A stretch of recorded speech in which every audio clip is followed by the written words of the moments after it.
Every certainty you hold about your job is a lie. The 40-hour week, the annual raise, the promise of retirement. These are relics. They belong to a world that ended last year. You feel the ground shaking. You call it inflation. You call it market volatility. You are wrong. This is not a recession. This is not a market correction. This is the great economic rewriting.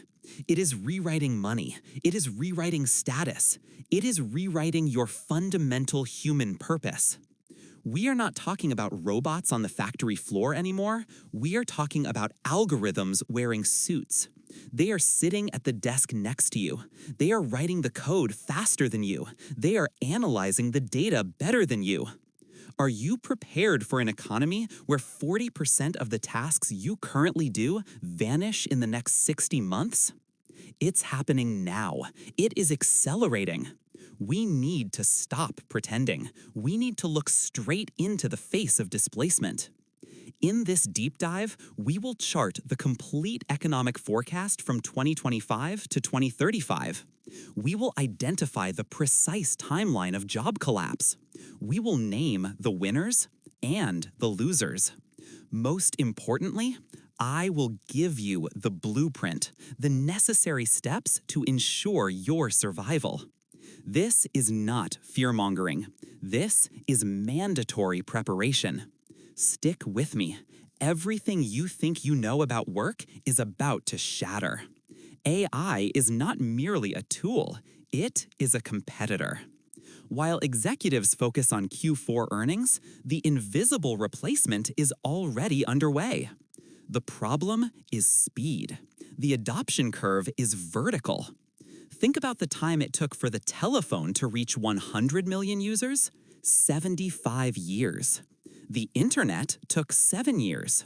ChatGPT reached 100 million users in just 2 months. This breakneck speed leaves no time for retraining. It leaves no time for policy adjustment. The political class doesn't understand this. They are arguing about 20th century solutions to 21st century problems. We must understand where the threat is focused. It is focused squarely on the knowledge worker, on the highly paid generalist. Why? Because cognitive labor is cheap to reproduce. It doesn't require complex hardware or physical manufacturing. It only requires processing power and data, and both are now abundant. What percentage of your job involves generating reports, answering routine emails, synthesizing meeting notes? If that number is above 30%, you are already exposed. Consider this stark reality. While the media praises AI for curing cancer, the very same technology is aggressively undercutting the entry-level accountant in Des Moines. The core of this economic crisis is value destruction. Currently, you command a high salary because your output is valuable and scarce. AI makes that output abundant and essentially free. Consider the baseline cost of human labor. You pay for health insurance. You pay for payroll taxes. You pay for office space. You pay for coffee and benefits. AI costs compute power, period. Let's use concrete numbers. Goldman Sachs estimates that 300 million full-time jobs globally are exposed to automation. That's jobs, not just tasks. In legal services, AI can review and summarize thousands of contracts in minutes. This task currently occupies 70% of a junior associate's time. Are you going to pay $150,000 for a lawyer to do work a program does in 12 seconds for 3 cents? Of course not. The demand for the output remains, but the demand for the laborer evaporates. Think about your industry right now. What processes are being optimized? That optimization is the reduction of your future paycheck.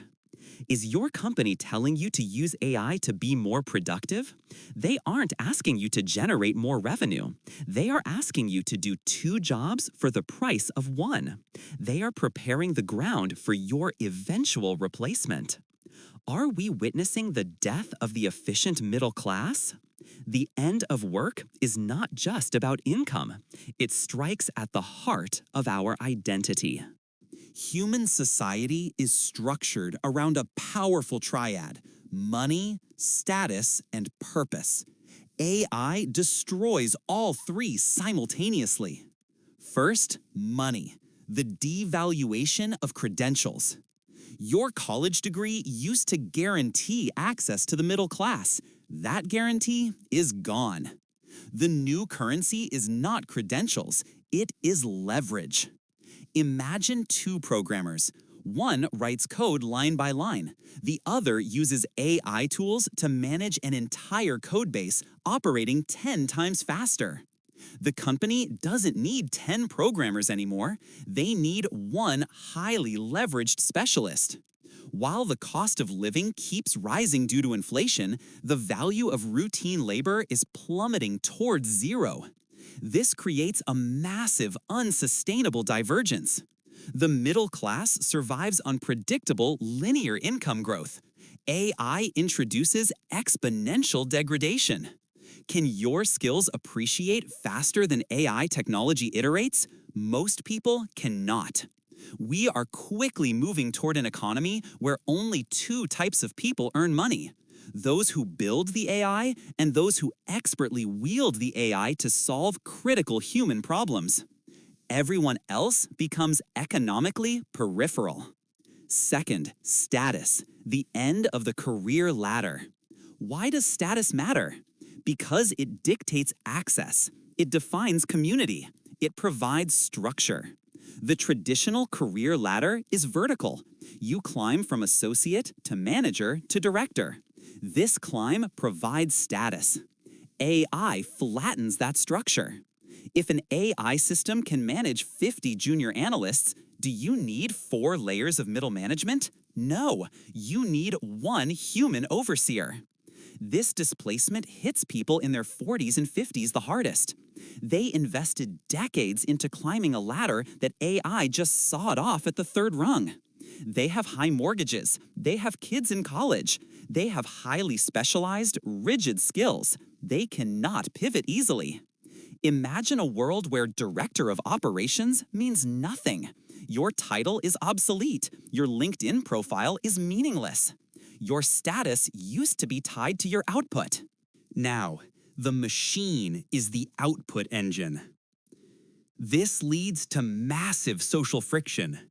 When highly educated people realize their economic value is the same as someone working minimum wage, the social contract breaks. Third, purpose, the existential crisis. What gives your life meaning? For most of us, it is work. It is the challenge. It is the camaraderie. It is the feeling of contribution. When you remove the need for routine labor, you remove the routine purpose. But here's where it gets interesting. The jobs that AI struggles to replace are not high IQ jobs. They are high empathy jobs, high context jobs, high unpredictability jobs. If your job can be defined by an instruction manual, it will be replaced. If your job requires deep, messy, unquantifiable human interaction, counseling, teaching 5-year-olds, elder care, philosophical inquiry, it will remain. The ultimate question you must ask yourself: does my labor provide unique human value, or does it simply process information? If it just processes information, you are already on the clock. We need a concrete roadmap. This displacement won't be a single event. It will be a phased collapse impacting sectors based on their vulnerability. Phase 1, the shockwave, 2025 to 2027. The targeted sector here is the cognitive assembly line. This phase is already underway, but the mass layoffs haven't hit the official statistics yet. Companies are quietly optimizing. The vulnerability is in repetitive digital tasks. Who loses? Entry-level coders, as 72% of boilerplate code generation is now automated. The demand is shifting from coders to prompt engineers and system architects. Clerical and administrative staff will also be heavily impacted, as scheduling, email response, data entry, and basic report generation are all solved for current AI. Low to mid-tier content creation, blog posts, product descriptions, localized news aggregation will be flooded with mediocre, cost-free AI-generated content. Only highly unique, personality-driven content survives.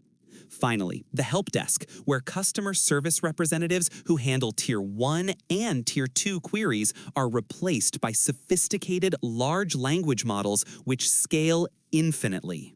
The concrete effect will be mass deflationary pressure on white-collar salaries. Salaries for entry-level analysts will drop by 15 to 20% as companies realize they can demand higher output from a smaller team leveraging AI.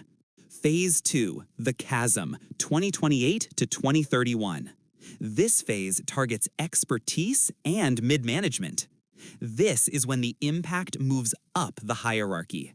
AI starts doing things we currently consider smart. The vulnerability here lies in prediction, synthesis, and creative generation based on historical data. Who loses? Mid-level managers.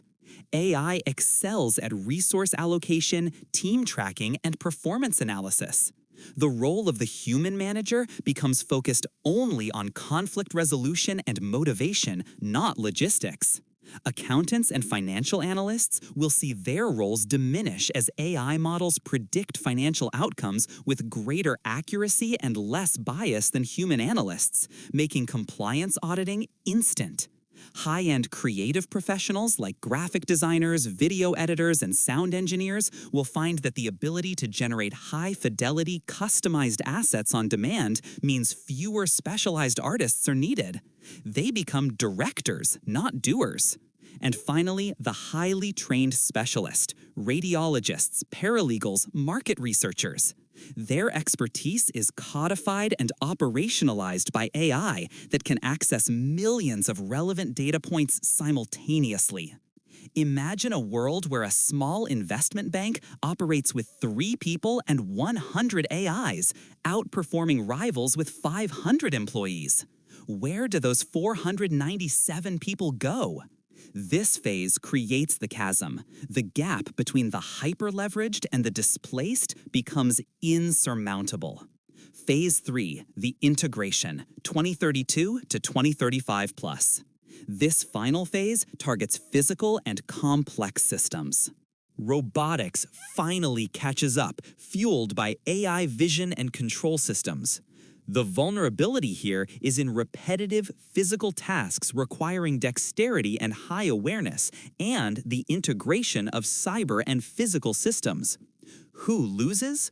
Trucking and logistics, as autonomous driving systems achieve near-perfect reliability, displacing millions of drivers worldwide.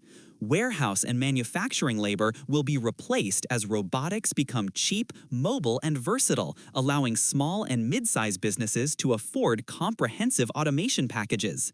Service and retail will see AI kiosks, automated inventory management, and personalized synthetic service agents remove the need for most frontline staff. And in construction, advanced robotics will handle repetitive framing, laying, and painting. Humans will only handle bespoke, highly complex installations. While Phase 1 was quiet, Phase 3 will be loud. This is visible societal displacement. When millions of blue-collar jobs vanish, the economic shock will hit consumer spending and the housing market dramatically. We have described the collapse, but who thrives in this environment? Who makes the rules in the new AI economy? The answer may surprise you because it requires skills you cannot learn in a university. The economy doesn't vanish, it reorganizes. A new, brutal hierarchy emerges. You must choose which side of the chasm you stand on. The losers are those who specialize in tasks, not outcomes. First, the tool-driven specialist. This is the person who only knows one specific software or one defined process. AI learned that tool overnight. Second, the efficiency hoarder. This is the middle manager whose primary value was distributing information or maintaining bottlenecks. AI eliminates information asymmetry. Third, the generalist analyst, the person who synthesizes common data into predictable reports. This is baseline AI functionality. Their economic future is deflationary. They will compete against billions of other displaced workers for jobs that prioritize human warmth, such as elder care and customized services, or rely on government subsidies like universal basic income. The winners are not merely the coders of the AI, they are the leverage artists. They are the humans who apply exponential force to unique problems. This requires 3 specific traits: ownership, curation, and synthesis. The first type of winner, the AI owners and infrabarons. These are the companies and individuals who own the foundation models, the compute power, think NVIDIA, or hyperscalers like AWS and Azure, and the proprietary data sets. They control the oil of the 21st century, information leverage. The implication for your survival? Invest early in the infrastructure layer. You cannot build it yourself, but you can own a piece of the gatekeepers. The second type of winner, the curators and validators. If AI creates infinite content, who tells us what is true? Who guides us? The value shifts from creation to validation. Humans who possess genuine, unique taste, ethical judgment, and deep domain expertise become indispensable. We don't need another generic article. We need a trusted human voice guaranteeing its accuracy and relevance. Trust becomes the highest value currency. The third type of winner, the synthesis architects. This is the most critical group for survival. They are the people who can combine disparate AI tools, human teams, and complex systems to solve novel, undefined problems. They don't know how to code every line, but they know exactly which AI needs to talk to which database to achieve a massive business outcome. They are polymaths. They understand finance, psychology, engineering, and prompt design. They don't specialize in one tool. They specialize in outcome creation.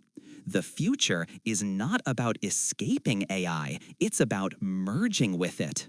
You need to rewrite your own personal economic code immediately. Here are the 4 non-negotiable survival steps. Step 1. Master the leverage loop.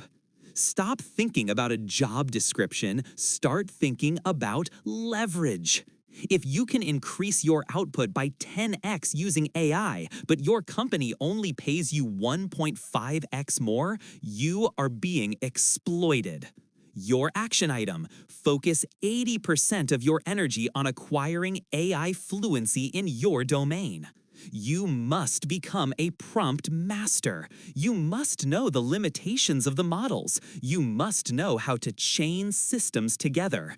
Your goal is simple: reduce your required input effort to the absolute minimum while maintaining or increasing output quality. This isn't just about efficiency. This is about capturing the value of the leverage for yourself, not giving it away to your employer. Are you using AI to solve your problems, or are you waiting for your boss to tell you how to use it? Step 2. Acquire last-mile skills. AI handles the first 95% of a task perfectly. The last mile is the final, crucial 5% that requires human judgment, risk assessment, and political nuance. This is where true value resides. Your action item: Focus on high context skills. First, negotiation and sales. AI can simulate a sale, but closing a high-stakes deal requires reading body language, understanding complex motivations, and building trust. Second, emotional intelligence, EQ. Conflict resolution, team motivation, and cultural alignment. AI cannot authentically manage human insecurity or political maneuvering. Third, physical and sensory craftsmanship. High-end construction, culinary arts, bespoke tailoring. Tasks that rely on non-digital, highly tactile human skill. The core of this step: shift your identity from a doer to a facilitator of human interaction. The world still needs humans to convince other humans. Step 3. Invest in the data moat. Your personal data is your new wealth. Stop relying solely on income derived from trading time for money. Start building assets that compound leverage. Your action item: create a data moat.